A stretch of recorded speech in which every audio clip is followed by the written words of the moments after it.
Mutual fund में invest करने वाले लोगों के लिए ये बहुत ही इंपॉर्टेंट न्यूज है। इसमें ये लिखा है कि 88% large cap mutual fund index fund को बीट ही नहीं कर पाए। मतलब अगर हमने इंडेक्स फंड में इन्वेस्ट किया है तो हम 88% IIM वाले हाईली क्वालिफाइड लोग जो म्यूचुअल फंड मैनेज करते हैं उन्हें हरा सकते थे। 2023 में भी सेम हाल था।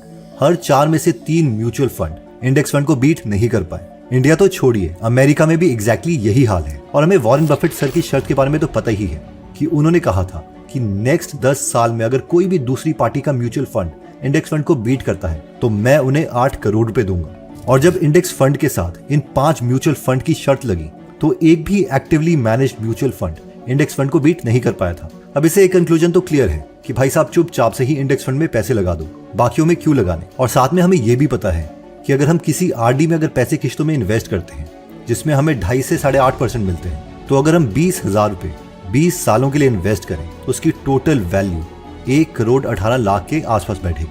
लेकिन अगर हम SIP के थ्रू इंडेक्स फंड में इन्वेस्ट करते तो 12% के हिसाब से ये पैसा ऑलमोस्ट डबल होता, यानी 2 करोड़ रुपए के आसपास। लेकिन जस्ट इमेजिन कीजिए कि क्या होगा अगर हम इस 12% को 16% तक खींच पाए, तो ये पैसा RD के मुकाबले ऑलमोस्ट 3 गुना होगा।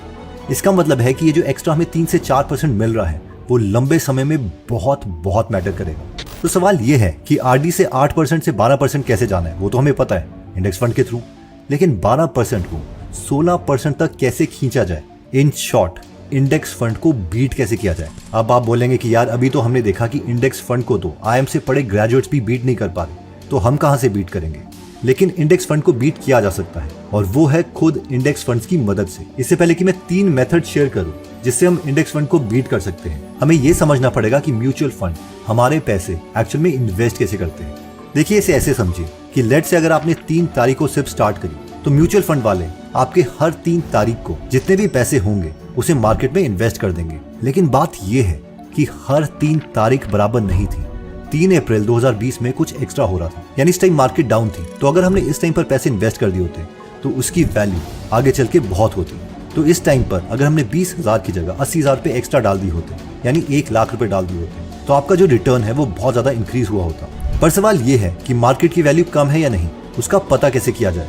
तो इसके लिए हमारे पास 3 स्ट्रैटेजी है, जिसमें सबसे पहली स्ट्रैटेजी आती है RSI स्ट्रैटेजी, यानी रिलेटिव स्ट्रेंथ इंडेक्स स्ट्रैटेजी। देखिए इस स्ट्रैटेजी के लिए हमें सबसे पहले ट्रेडिंग व्यू वेबसाइट पर आना है। उसके बाद हमें यहाँ पर क्लिक करके निफ्टी 50 इंडेक्स स्टार्ट करना है। मैं अज्यूम कर रहा हूँ कि आप निफ्टी 50 में ही इन्वेस्ट कर रहे हो। स्टेप 3 में हमें यहाँ पर आकर मंथ सिलेक्ट करना है क्योंकि हम लॉन्ग टर्म इन्वेस्टर हैं। उसके बाद इंडिकेटर में हमें RSI सिलेक्ट करना है, यानी रिलेटिव स्ट्रेंथ इंडेक्स, जिससे ये चार्ट आपको स्क्रीन की बॉटम में दिखने लग जाएगा। उसके बाद हमें RSI की सेटिंग्स में आना है और RSI की लेंथ 2 सिलेक्ट करनी है। देखिए RSI क्या होता है कि वो नॉर्मली 0 से लेके 100 तक वेरी करता है और नॉर्मल ट्रेडिंग कन्वेंशन के अकॉर्डिंग हमें 30 और 70 में बाइंग और सेल सिग्नल मिलते हैं। लेकिन इस पर्टिकुलर स्ट्रैटेजी में हमें सिर्फ उस मंथ की SIP को इंक्रीज करना है जब इसकी वैल्यू 10 से भी कम हो।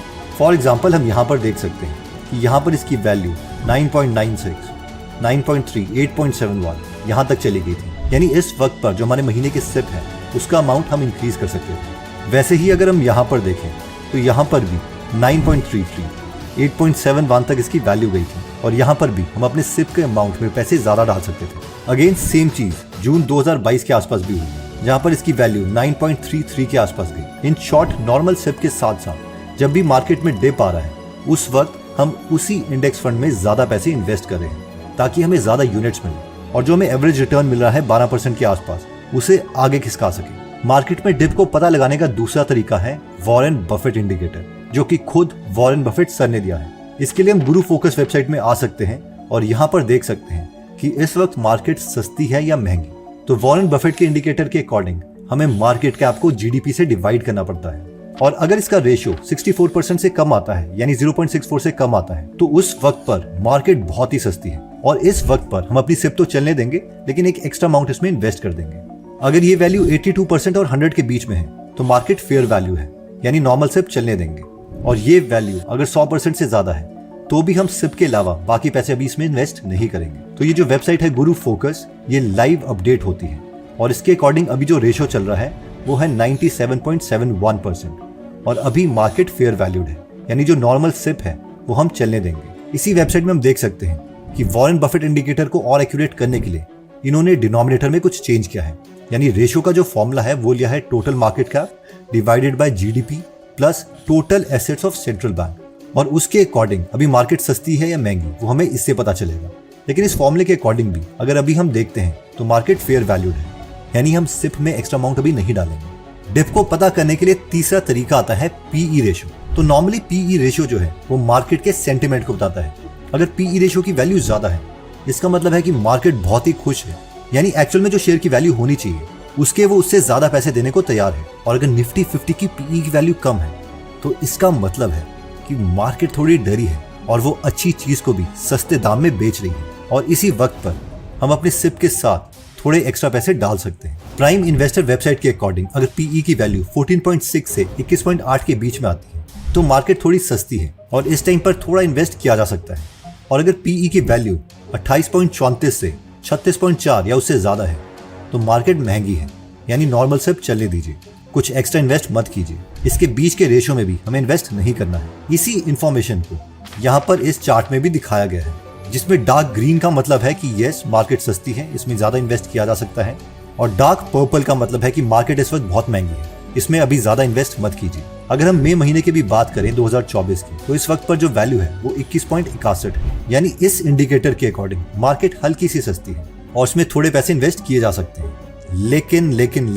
लेकिन ऑब्वियसली हमें ये डाउट हो रहा होगा कि हमने 3 इंडिकेटर्स देखे। पीई इंडिकेटर के अकॉर्डिंग मार्केट हल्की सी सस्ती है, बफेट इंडिकेटर के अकॉर्डिंग फेयर वैल्यूड है, और आरएसआई इंडिकेटर के अकॉर्डिंग इसकी वैल्यू 54.42 है, यानी यहाँ पर भी हमें बाइंग सिग्नल नहीं मिला है। तो अब कंफ्यूजन आती है कि ये तीनों इंडिकेटर अगर हमें अलग अलग सिग्नल दे रहे हैं तो क्या ये डिप है कि नहीं और इसमें इन्वेस्ट करना चाहिए कि नहीं। तो देखिए इसे ऐसे समझिए, इन्वेस्टमेंट वर्ल्ड में जो इन्फॉर्मेशन है वो एक स्पेक्ट्रम की तरह है। एक वैल्यू के बाद हमें एग्जैक्टली पता होता है कि यहाँ पर तो हमें नहीं खरीदना है, और कई बार ऐसी सिचुएशन होती है जहाँ पर हमें एग्जैक्टली पता होता है कि हाँ ये तो खरीदना ही है, जैसे कि 2008 में हुआ था, कोरोना के टाइम में हुआ था, एक्सेट्रा। लेकिन बीच में जो इन्फॉर्मेशन है वो ब्लरी है, यानी डेटा जो है वो इनसफिशिएंट है, और इस वक्त पर हम इसे नो ही कंसिडर करें तो बेटर रहेगा। ऑल्दो अगर 3 में से 2 इंडिकेटर हमें बोल रहे होते कि मार्केट थोड़ी सस्ती है और हमारे पास एक्स्ट्रा पैसे भी पड़े होते तो शायद हम इसमें इन्वेस्ट कर सकते थे। इस चीज को हम ऐसे भी समझ सकते हैं कि एक घर की कीमत लेट से 1 करोड़ रुपए है और हमारी पेइंग कैपेसिटी 80 लाख रुपए है, तो हो सकता है किसी वक्त पर वो लैंडलॉर्ड उस 1 करोड़ के घर को